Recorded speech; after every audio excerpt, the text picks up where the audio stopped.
isu kan? Nah, itu biasa. salah satu kenapa ini supaya itu teredam kembali lah, artinya kita tetap di welcome dan sebagainya kan.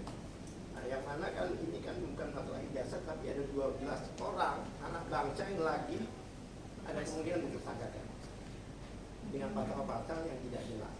Ini saya sudah tuliskan dulu ya dalam itu. Nah, kenapa kita ke DPR? Ya kan, ke Komisi 3 memang mungkin saya yang harus banyak bicara karena ini masalah hukum ya. Dia tidak. Tadinya ke Komisi 10 juga masalah hukum. Ini hasil penelitian kami. Iya. Ya. Nanti kami aturkan yang versi terbaiknya. Damnya. Iya, iya. Yang terbaik ya, Dan. Udah terbaik. Jangan yang. Iya. Jadi begini, kami sebagai orang hukum, kami kan melihat dari semua aspek ya. Yang mana satu hal lagi yang kita masalahkan itu adalah dokumen publik. Memang dokumen publik itu secara undang-undang keterbukaan publik nomor 14 2008 itu jelas, ya kan, bahwa itu adalah hak setiap warga negara untuk mengetahui dokumen publik itu. Apalagi di dalam Undang-Undang Dasar 28 RF itu kita berkomunikasi dan sebagainya kan. Ya, kemudian kalau saya tidak mengajari, tapi karena ini audiensi ya saya sebutlah itu. Ini Bapak sudah ngerti semua. Ada yang belum ngerti pelajarannya.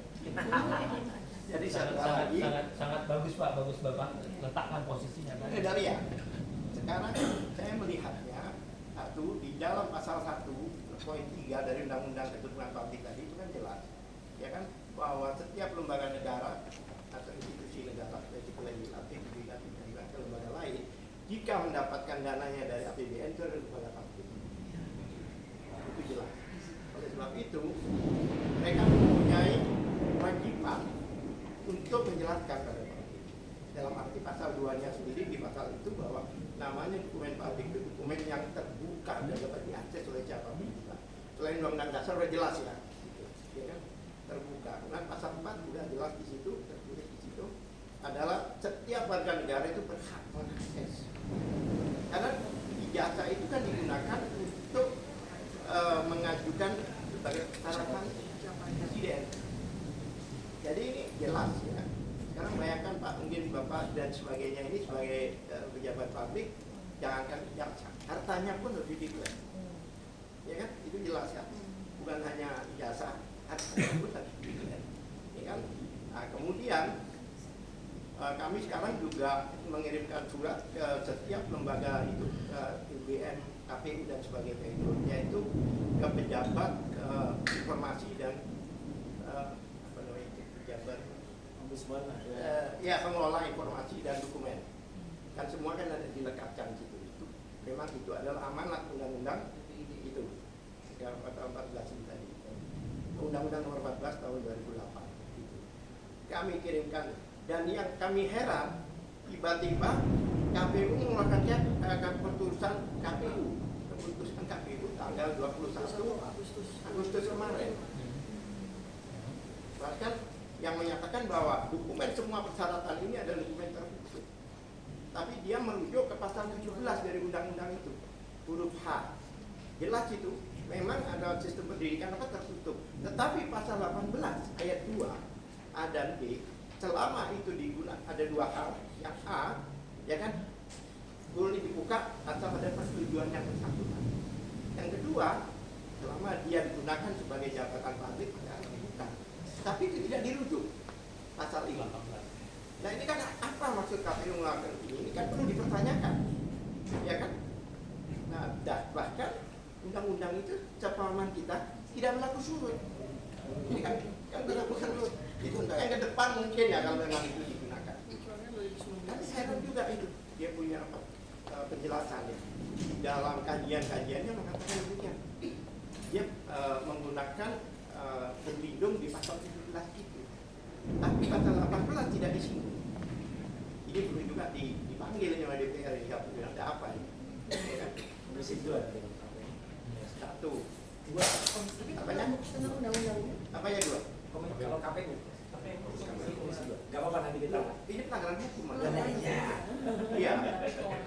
Ya, konek. 2 dan 3, ya kan? 2 administrasinya, 3 adalah pelanggaran hukum. Itu jelas. Kami tahu. Satu hal lagi yang perlu kami tekankan Pak. sebelum Presiden Jokowi ini melapor mantan ini, itu sudah ada laporan lebih dulu oleh namanya Egy Sujana dan kawan-kawan TPUA itu. Ya, TPUA itu kenapa melaporkan? Karena ada satu peristiwa sebelumnya. Mereka adalah pengacaranya Gus Dur dan Bambang Tri. Nah, pada waktu sidang pidana itu ijazah tidak dikeluarkan. Mana ada gitu? Tidak dikeluarkan. Bahkan mereka siapa yang menuntut, siapa yang mendalilkan, dari mereka waktu menuntut itu seharusnya JPU menunjukkan ijazahnya. Bahkan Jokowi harus di BAP dong. Karena yang bersangkutan. Nah, berhubung itu tidak ditunjukkan, memimpin siapa gitu. ya di situ Yang mimpin nanti siapa Dede. Iya. bahkan dengan apa ya, bahkan dengan adanya fotokopi aja bisa Kenapa? dihukum 6 tahun. Ini udah pelanggaran HAM Bilang sih Pak jelas. mau hadir apa enggak gitu. Cuma nanti siapa Berhubung yang mereka mimpin sebagai gitu. lawyernya, Iya, iya Pak. mereka datanglah ke UGM, punya nggak sih ijazah? Jadi ini ada kronologi, ya ngapain sih? Bukan begitu, ada sejarah. Mereka datang ke UGM, bersurat dengan teman-teman ini, ya kan? Bahkan salah satu bis mereka belum beritahu kepolisian. Jadi semua legalitasnya dilakukan dan dengan itikat baik. Datanglah mereka ke UGM mempertanyakan. Tapi oleh UGM kan tidak ditunjukkan, ya kan? Bahkan menunjukkan skripsi. Kenapa orang-orang pakai JK ditunjukkan oleh UGM? Satu-satunya dokumen yang ditunjukkan. Gitu loh. Nah, pada waktu ke UGM itu beliau bertiga ini ikut. Kapasitasnya sebagai saksi di situ. Dia ikut, dia berbicara sebagai saksi. Beliau bertiga. Ya kan? Lah, saya tunjukkan ke Undang-Undang Nomor 14 tahun nomor 31 2014, yaitu apa namanya, perlindungan saksi dan korban. Pasal 10-nya itu jelas. Undang 13 2016. Ya, siapa yang sudah melaporkan atau mengadukan tidak boleh dilaporkan balik. Siapa itu? Pelapor, saksi dan sebagainya. Itu tidak boleh. Ya kan? TPUA itu beliau ini saksi pada waktu itu. Kapasitasnya ya, meskipun dia ini ahli ya, tapi pada saat ke UGM kapasitasnya sebagai dan ke Jokowi dan diterima.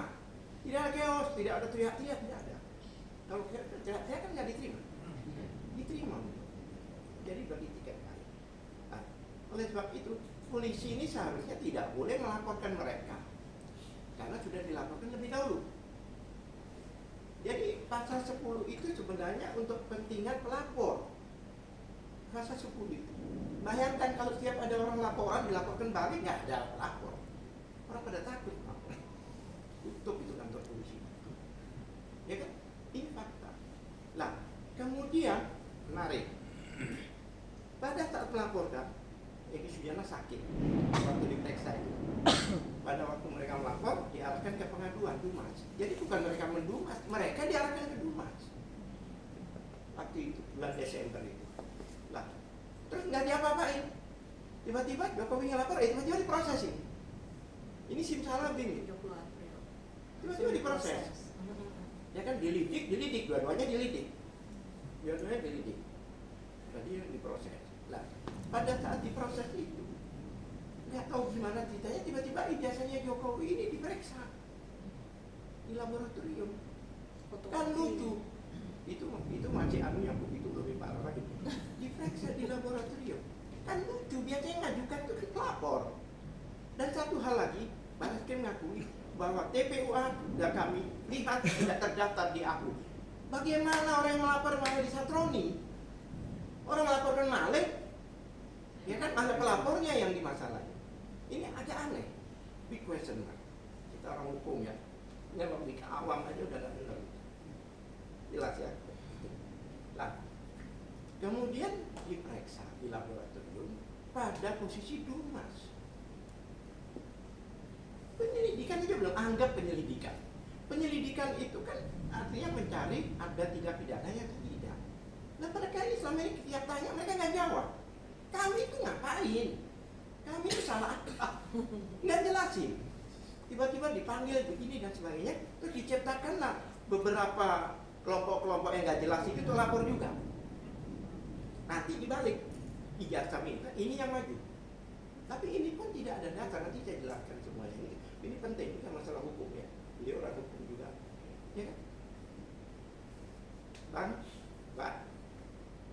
Di dalam pemeriksaan laboratorium itu ada aturan. Aturannya di Perkap. Saya apa enggak? Pasal berapa sebut saya tahu. Perkap. Unsur laboratorium itu khusus yang diatur itu lama Perkap itu.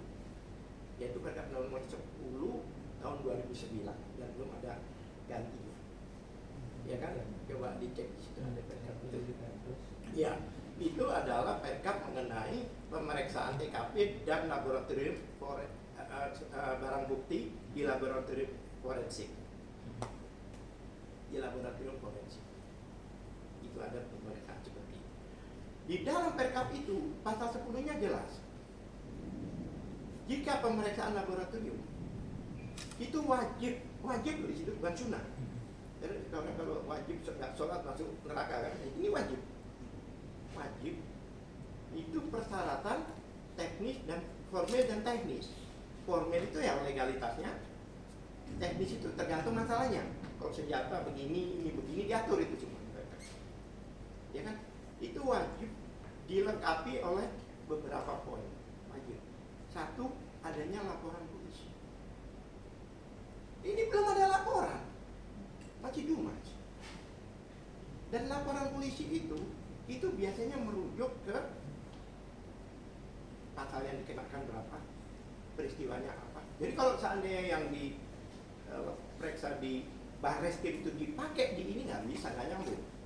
Karena ada pemalsuan surat. Tadinya begitu, tapi kita gaung-gaung kan katanya diperiksa lagi katanya. Kami tidak tahu. Satu. Kedua, ya kan selain laporan polisi. Sebentar.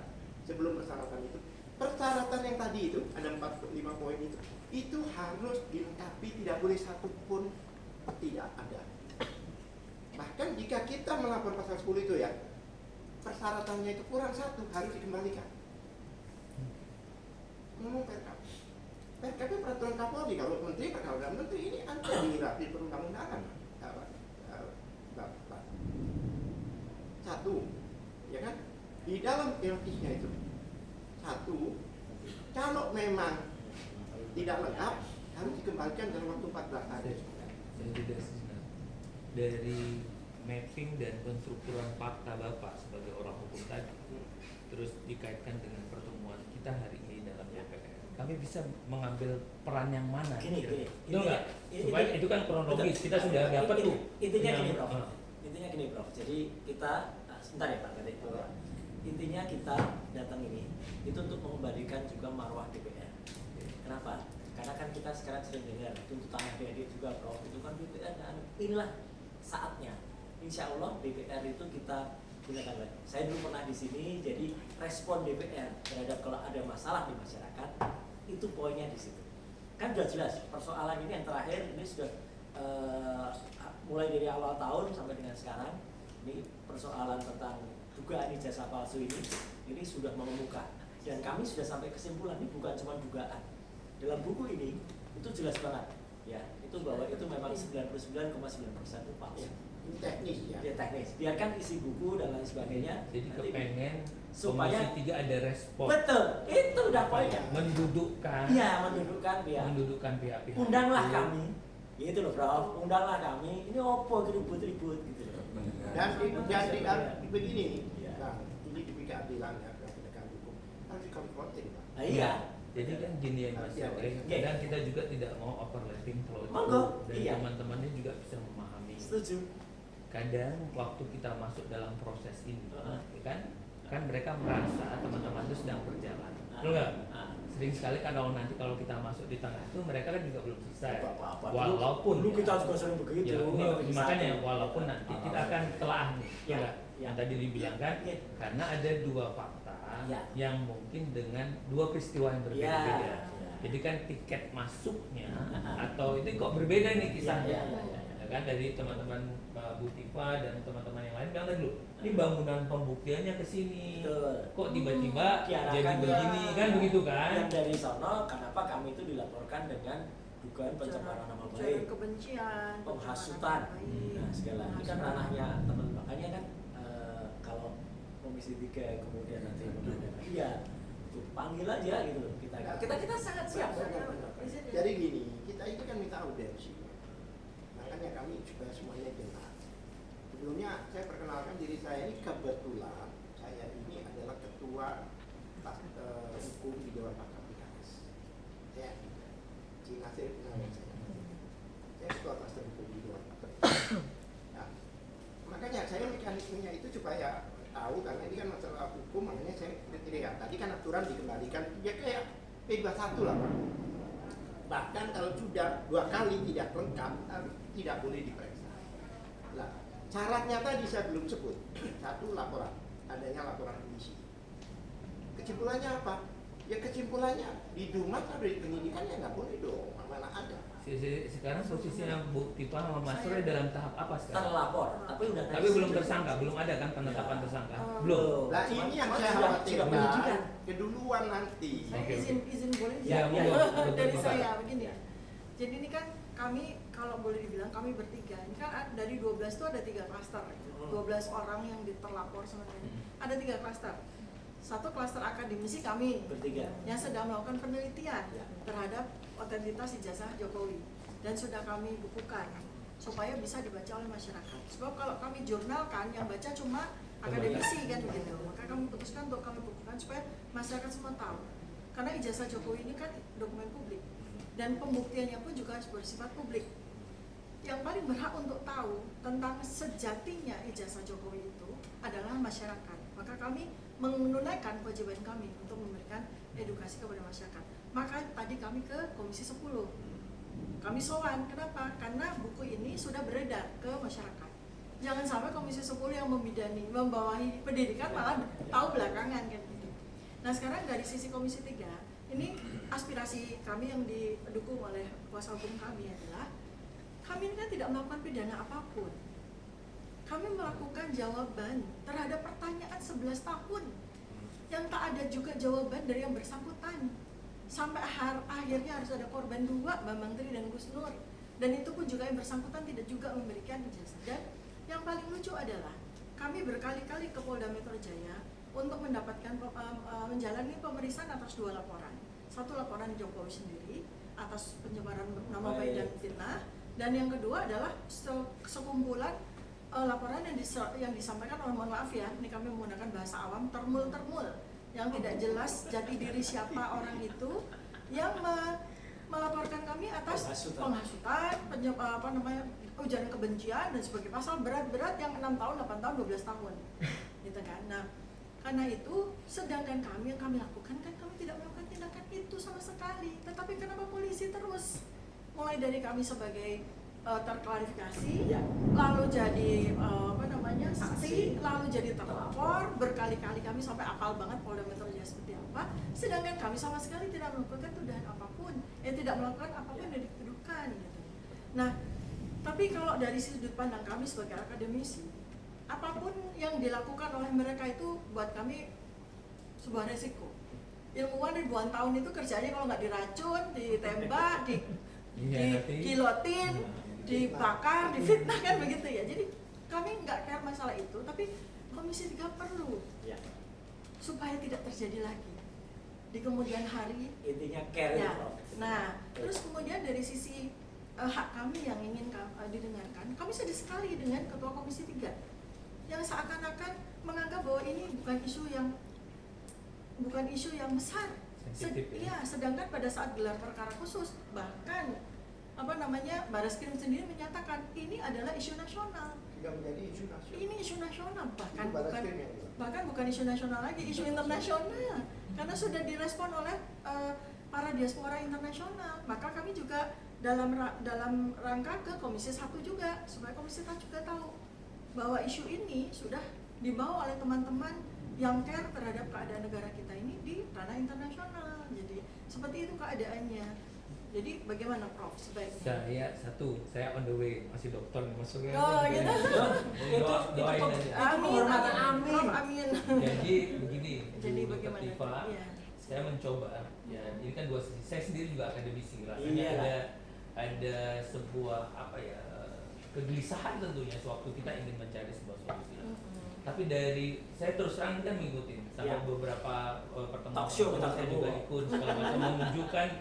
Saya selalu bilang kita kalau kita salah, pendapat kita salah yang dibenarkan yang berbahaya. Iya. Tapi kalau kita benar, Misalkan misalkan Nah. itu biasa. ya Nah. Tapi kalau kita salah terus dibenarkan, itu yang bahaya. Betul, Gitu loh kan. betul. Kita sepakat kan untuk itu Iya. kan gitu.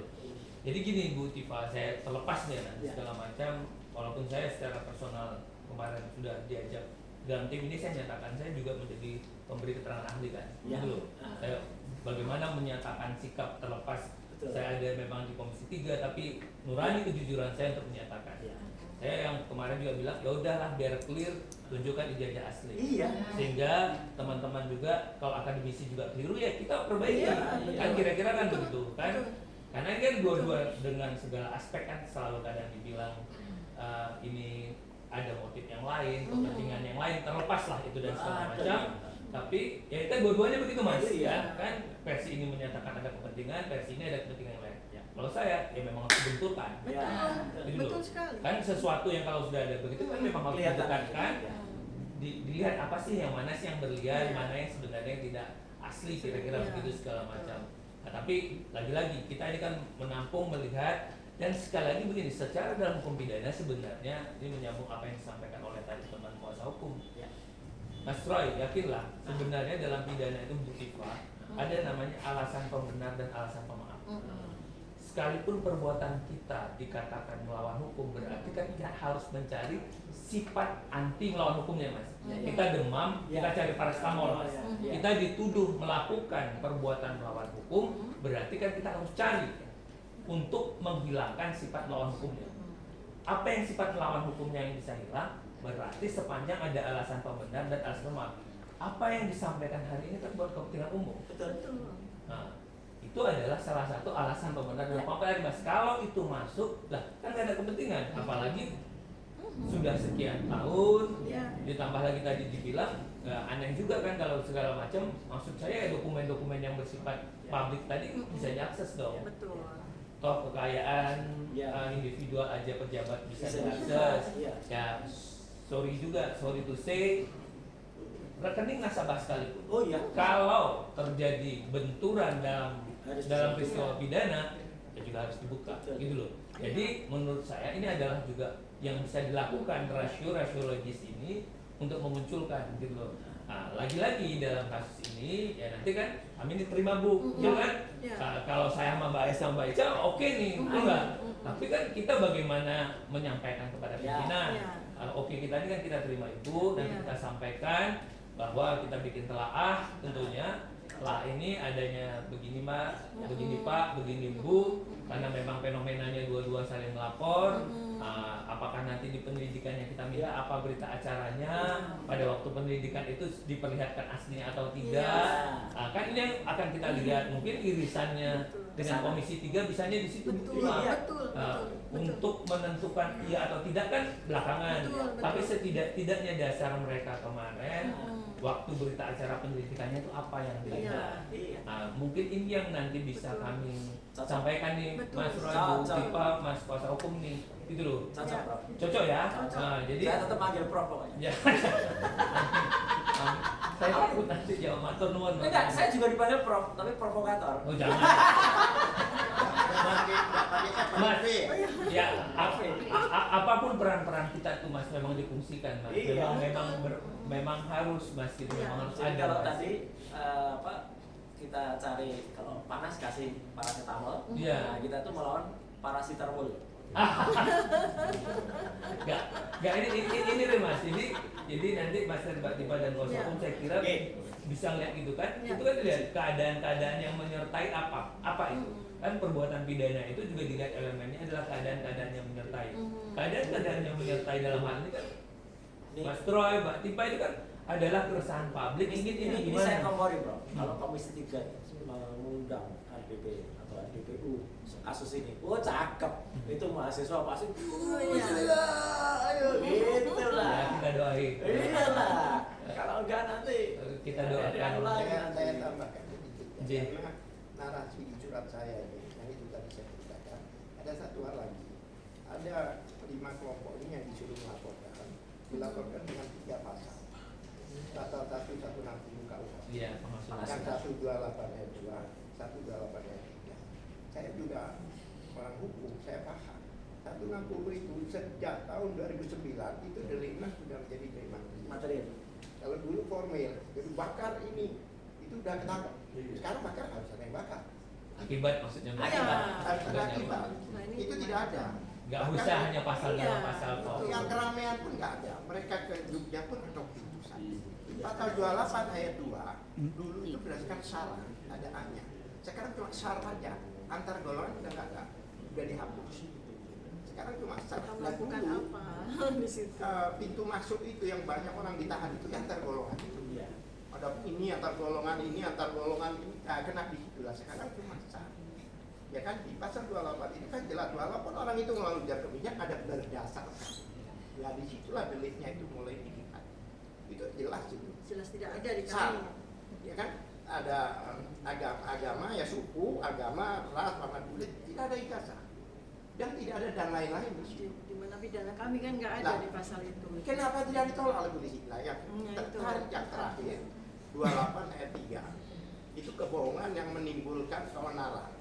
Nah, ini kalau sampai ada pasal itu bohongnya yang mana harus tunjukin ijazah. Mana? Itu di drop. Itu di drop, nggak ada lagi. Padahal pasal itu sendiri definisinya yang baru Undang-Undang Nomor 1 dari 2024 IT perubahan itu di penjelasannya jelas. Yang dimaksud keonaran itu adalah keonaran fisik. Dulu keonaran IT, bahkan itu ditekankan kalau nggak salah 115 NK itu harus fisik. Contohnya ada orang teriak di dalam pesawat ada bom orang melalai itu.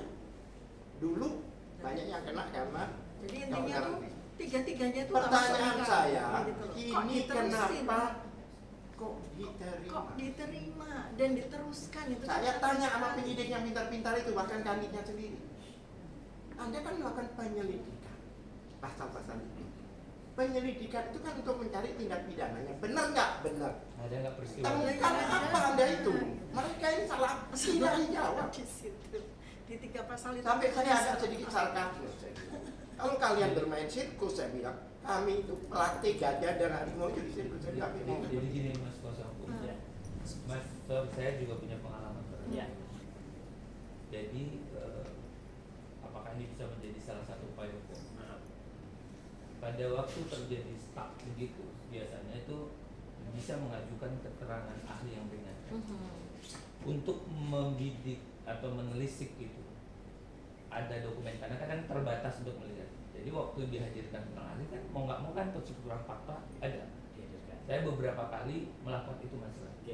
Nah, Ciamis terjadi terakhir kemarin Palembang, Polda juga begitu. Ya karena mengambil versi cerita sebelah. Betul. Harus Biasanya itu padahal hukum acara pidana itu kan profesional, prosedural, proporsional tiga. Nah, karena dia ingin mendudukkan penyelidikannya tadi biar keluar, dia akan mencoba kisahnya sebelah, cerita sebelah.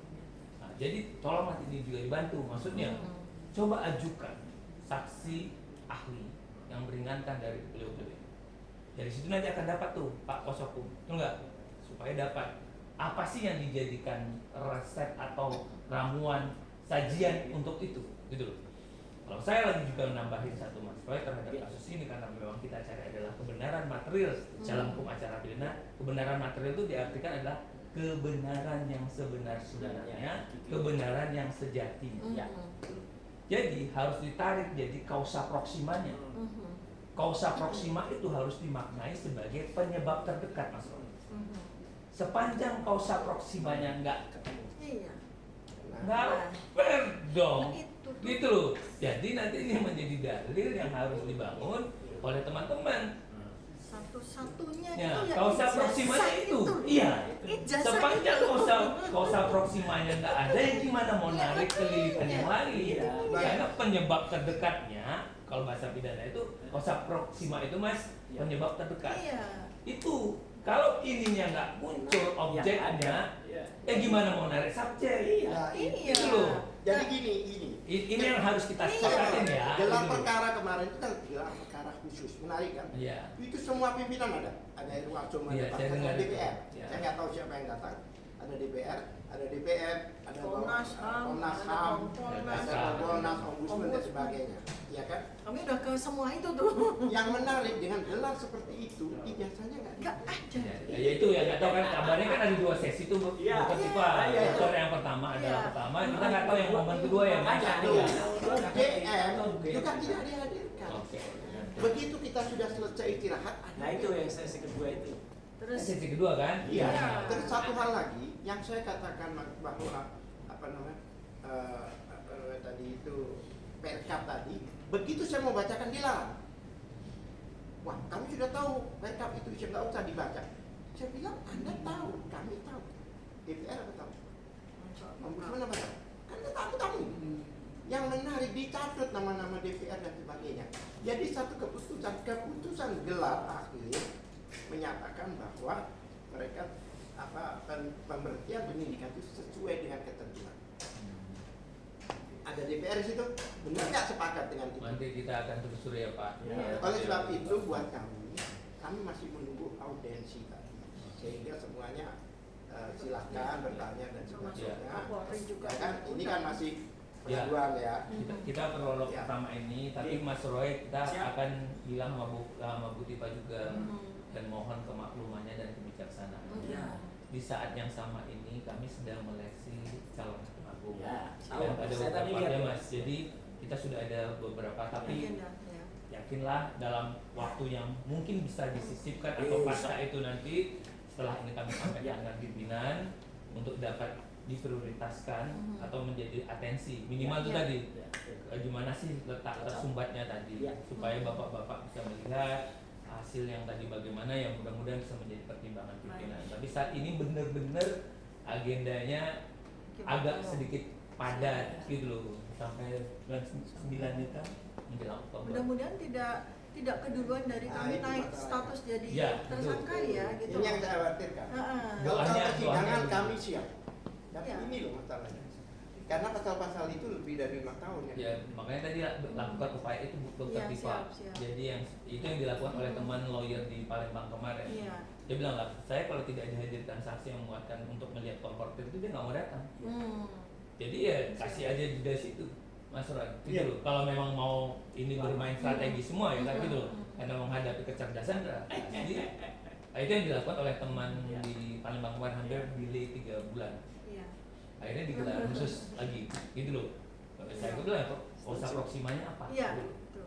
Itu mungkin Mas, kami sangat senang menerima Mas Roy, Bu Tipa, teman-teman semuanya. Sama-sama Prof. Ada izin Hmm. Pak Dokter. Nah, Prof. Prof, Amin. ya. Prof, Pak tetap. Dokter. saya lebih bagus apa adanya. Amin. Pokoknya. Izin ada 2 kalimat dari saya. Apa tuh? Satu adalah yang kami lakukan ini adalah menyelamatkan sejarah bangsa Indonesia. Ya. Apapun konsekuensi yang akan kami terima, kami siap.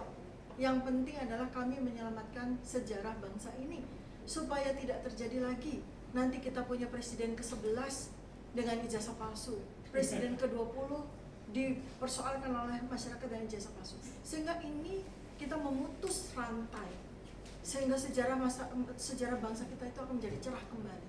Ya Pak, Satu. idealismenya Bu Iya. Dr. Tifa. Terus? Kemudian yang kedua adalah kalau memang terjadi sebuah pidana yang dilakukan oleh seseorang dengan jabatannya itu dia menggunakan dokumen palsu, 20 tahun dia menikmati semua fasilitas yang dibayar oleh pajak rakyat, itu jelas pidana. Dan kalau seandainya sampai orang yang melakukan pidana ini lolos, Komisi 3 turut bertanggung jawab. Kami bertanggung jawab. Kami Apalagi bertanggung sekarang jawab. ada anaknya yang lagi. Nah itu, kami juga sedang Sama juga penelitian itu. Kami sedang melakukan Desain penelitian satu-satu itu. toh. Ya kan. Jomono toh. Jomono yang mono taruh foto. Jadi supaya Pak Ketua mohon agar tidak Ya. melihat ini sebagai masalah kecil, ini masalah sangat Kalau besar. serius tuh. Ya, betul. Apa yang meluruskan kebenaran. Betul. Setuju. Betul. Ya kita bisa paham lah Bu. Mas Roy, Siap. sekali lagi makasih Dokter Tipa. Siap. Bapak Makasih kami banyak. sangat Pak mengapresiasi. Al-Qadiri. Pak Al-Qadiri, makasih banget abang-abang Bapak semua Saludin nih, juga. sama mbak-mbak semuanya saya Sama kira aktivis. pencari Mas, nih, kebenaran. saya izin, Mas Roy izin ya, Nah. mumpung ke Komisi 3. Nah. Saya mau menyuarakan ini ponakan saya yang diciduk oleh polisi gara-gara status Oh iya, Mbak Laras Instagram. kemarin. Saya minta tolong banget karena ini anak ngurusin parlemen Indonesia ASEAN. Oh yang itu ya. Apa yang saya Laras. saya bisa. Saya minta tolong banget Bapak. Iya.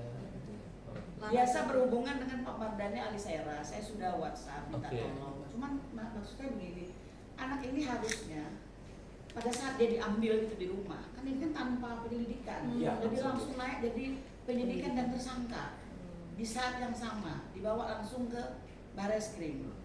Kemudian dia tuh lagi zoom sama Sekjen AIPA Pak dalam proses pekerjaan, ya. Dan rencana 2 minggu ke depan itu dia akan dikirim ke Malaysia. Artinya ini anak pinter Pak, Inggrisnya, kemudian komunikasinya. Tanggal 31 itu dia direview hubungan kontrak dan langsung tanda tangan pada saat BAP Pak, putus pekerjaan. Orang tua, bapak sudah meninggal, ibu tinggal sendiri. Bapak kebayang lah bagaimana. Bu Mary sudah ada surat sekalian nanti biar Saya titip dititipkan. di Iya. sana ini yang sudah kami bikin, minta tolong banget Ya, Pak. nanti kami Ini coba. anak nggak salah Pak. Iya. Dan dia Sampai sekarang ditahan ya? Oh, udah masih masuk. dari tanggal 1 ditahan 20 hari ke depan. Iya. Kami minta kalau bisa restoratif justice, tolong banget. Iya. Jadi jangan mengikuti proses sampai ngapain mesti sidang Pak. Kan kalau cyber memang canggih dia bisa lihat dong jejak digital seseorang. Jangan karena laporan seseorang yang kalau kami lihat itu buzzer Ya. luar biasa. Pak mohon banget Pak Sip, Asia. nanti kami sampaikan. Nanti saya kontak Pak Pak Imam ya. Satu lagi yang mungkin akan jadi ibu itu yang itu apa? Ya. Saya TNI sekarang malah Ferry Irwandi. mau melaporkan Ferry Irwandi itu. Iya Itu nanti 2 bulan kan di bawah Komisi 1 kalau TNI. Ya, tak? Dan memang Nanti kan banyak catatan memang Iya. banyak PR. Iya. Ya pelan-pelan. Ya Mbak Dipa dan Mas Roy memang Tapi harus- jangan terlalu pelan, pelan-pelan. Siap, nanti disampaikan kami terima. Mudah-mudahan apa aspirasinya ini bisa kami bawa, bisa kami sampaikan dari hati ke hati bahwa ini adalah penting. Minimal harus didudukkan Ya. peristiwa ini apapun bentuk dan penyelesaiannya. Itu ya, Mas. Terima kasih Cukup. banyak. Sami-sami, matur nuwun, Terima matur kasih nuwun, banyak. Mas Roy, matur nuwun, Pak, matur nuwun. Ada lagi cukup? Cukup ya. Ada yang mau disampaikan? Ya, ya nanti kita sampaikan, matur nuwun. Foto dulu boleh? Lu boleh baca? Ya. Pak, ayo saya minta. Foto aja Pak Asmi. Ya. Ya. Ayo Aja gimana? Pak Asmi. Oh iya nanti. Kan itu hubungannya.